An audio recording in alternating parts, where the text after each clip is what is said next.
Assalamualaikum warahmatullahi wabarakatuh. Jamaah rahimakumullah. Alhamdulillah rabbil alamin. Shalatu wassalamu ala asyrofil anbiya wal mursalin wa ala alihi wa sahbihi ajmain, amma ba'du. Jamaah rahimakumullah, kita akan bahas tentang berbagai macam permasalahan di dalam kurban. Tapi sebelumnya sekali lagi kita baca Al-Fatihah dulu buat guru-guru kita. Mudah-mudahan beliau ditempatkan di surganya Allah. Amin Allahumma amin. Susan mu'aliful kitab wa khususan abana wa ustadina masyayikhina. Al-Fatihah. A'udzubillahi minasyaitonir rajim. Bismillahirrahmanirrahim. Alhamdulillahi rabbil alamin arrahmanir rahim maliki yaumiddin. Iyyaka na'budu wa iyyaka nasta'in ihdinas siratal mustaqim siratal ladzina an'amta 'alaihim ghairil maghdubi 'alaihim waladdallin. Amin ya rabbal alamin. Jamaah rahimakumullah, permasalahan yang ada dalam masyarakat kita. Yang pertama, bolehkah kurban satu ekor kambing untuk satu keluarga? Satu ekor kambing untuk satu keluarga. Kalau kita lihat dalam kitab Fathul Qorib yang kita baca pada episode sebelumnya, kurban itu hukumnya sunnah muakkad. Dan kalau seandainya ada satu orang asalnya satu kambing untuk satu orang, tapi kalau seandainya terpaksa atau tidak mampu dan ingin mengeluarkan hewan kurban untuk keluarganya, satu kambing untuk satu keluarga, maka itu akan boleh menjadi sunnah kifayah, sebagaimana yang tertulis dalam kitab Fathul Qorib, sunnah muakkadah dalam penjelasannya alal kifayah fa idza ata bi wahidun min ahli baitin kafa'an jami'in. Kalau seandainya satu rumah, satu orang sudah mengeluarkan hewan kurban, maka gugurlah kesunahan dalam satu rumah tersebut. Walaupun sungguh pun boleh lebih dari 1, 2, dan 3. Begitu juga kalau kita lihat dalam fiqh sunnah di sini, kifayatu udhiyah wahidatin anil bait al wahid. Idza dhaha al insan bi syatin min ad-dha'n aw ma'az ajza'at anhu wa an ahli baiti. Jikalau seseorang itu berkorban dengan satu ekor domba ataupun satu ekor kambing untuk keluarganya, maka diperbolehkan. Dalilnya apa? Coba kita tengok apa yang ada dalam hadis riwayat At-Tabrani dan juga Ibnu Majah.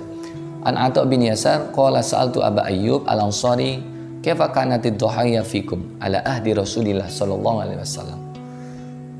Sayyidina Ayyub Al-Ansari radhiyallahu anhu itu ditanya oleh Atha bin Yasar, bagaimanakah kurban kalian di masa Nabi Muhammad sallallahu alaihi wasallam?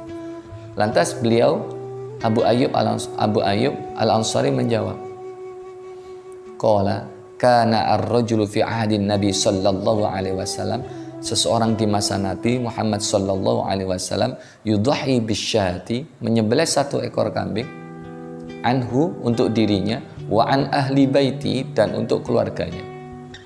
Fayakulun, mereka makan, wa yut'imun, fayakulun wa yut'imun, mereka makan dari daging kambing tersebut dan mereka juga bersedekah dari kambing tersebut. Tsumma tabahan nasu fasara kama tara, kemudian ini menjadi kebanggaan bagi orang-orang atau bagi mereka sebagaimana kamu melihat. Dalam hadis tersebut jelas bahwa di zaman Rasulullah, sebagaimana yang dijelaskan oleh Abu Ayyub Al-Ansari radhiyallahu an, bahwa di zaman Nabi Muhammad sallallahu alaihi wasallam ada memang tradisi satu orang untuk satu ekor kambing untuk satu keluarga. Jadi untuk dirinya dan juga untuk keluarganya. Dan Rasulullah juga mencontohkan bahwa Rasulullah pernah menyembelih seekor kambing untuk dirinya dan ahli baiti dan keluarganya. Maka ini yang membolehkan bahwa satu ekor kambing untuk satu keluarga. Walaupun ini nanti akan menjadi khilafiyah. Ini akan menjadi khilafiyah. Dalam madhab Syafi'i pun menjadi khilaf. Di sini yang disampaikan oleh Imam At-Tirmidzi dalam Sunan At-Tirmidzi, wal amalu ala hadza inda ba'di ahlil ilm, amalan seperti ini bagi sebagian ulama Wa huwa qaulu Ahmad wa Ishaq, yaitu mendapat Imam Ahmad bin Hanbal dan Ishaq. Wa qala ba'du ahli ilmi la tujzu syatu illa an nafsin wahidah. Sebagian ulama yang lain mengatakan bahwa satu ekor kambing tidak cukup kecuali hanya untuk satu orang saja. Fa huwa qaulu Abdullah bin Mubarak wa ghairi min ahli. Jadi ini yang dijadikan khilaf yang tidak membolehkan satu ekor kambing untuk satu keluarga, karena satu ekor kambing hanya untuk satu ekor kambing. Sekali lagi, kalau masalah fikih hukum kita harus siap berbeda.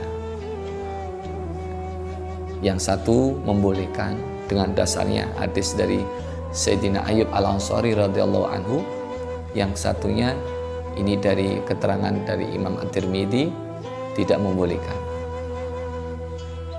Ditambah lagi Ibnu Hajar Al-Haytami dalam fatwanya, dalam fatwa fiqhiyah Al-Kubra, annal qasda minad tadhiyah fida'un nafsi. Sesungguhnya tujuan utama kurban adalah untuk menebus diri. Wasyari' fi syat, dan syariat tidak menjadikan tebusan itu, lam yaj'alil fida', tidak menjadikan tebusan itu illa kamilan, dari satu ekor kambing tersebut kecuali secara sempurna. Jadi dalam riwayat-riwayat yang seperti itu, bahwa penjelasannya bahwa satu ekor kambing tidak cukup untuk satu keluarga. Ada perdebatan, ada dua pendapat. Yang pertama, diperbolehkan satu ekor kambing untuk satu keluarga. Yang kedua, tidak diperbolehkan. Maka dengan dasar di sini, kenapa tidak diperbolehkan satu ekor kambing untuk satu keluarga? Karena dijelaskan dalam Linasil Bawaiti ala anna man nawaha anhu wa an ahli baiti ajzau ala syarikat fi thawab lal udhiyah listihalati wuku'iyah. Jadi dalam penjelasan Imam Al-Buwaiti, ini murid Imam Syafi'i, bahwa orang yang niatnya satu kambing untuk dirinya dan keluarganya menjadi sah dalam berbagi pahala saja. Jadi bukan untuk kurbannya, tapi hanya pahalanya saja boleh untuk keluarga. Bukan untuk kurban. Bukan untuk kurban. Sebab apa? Mustahil satu ekor kambing secara utuh dari masing-masing bagian untuk diterima semua keluarga. Dan saya kira tidak terjadi khilaf dalam masalah ini. Ini yang menguatkan tadi. Maka silakan. Ini masalah fikih. Sekali lagi, ada yang membolehkan, ada yang tidak membolehkan. Mudah-mudahan kita menyikapi hal ini, kita menjadi arif dan bijaksana. Bagi siapapun yang ingin berkurban untuk niatkan keluarga, silakan. Tapi bagi siapapun yang ingin berkurban untuk satu orang, hanya untuk satu orang, silakan. Semakin banyak kita mengeluarkan hewan kurban, maka di situ akan semakin baik. Wallahu a'lam bishawab. Mudah-mudahan kita mendapatkan pencerahan dari penjelasan ini. Subhanakallahumma bihamdika asyhadu an la ilaha illa anta astaghfiruka wa atubu ilaik. Assalamualaikum warahmatullahi wabarakatuh.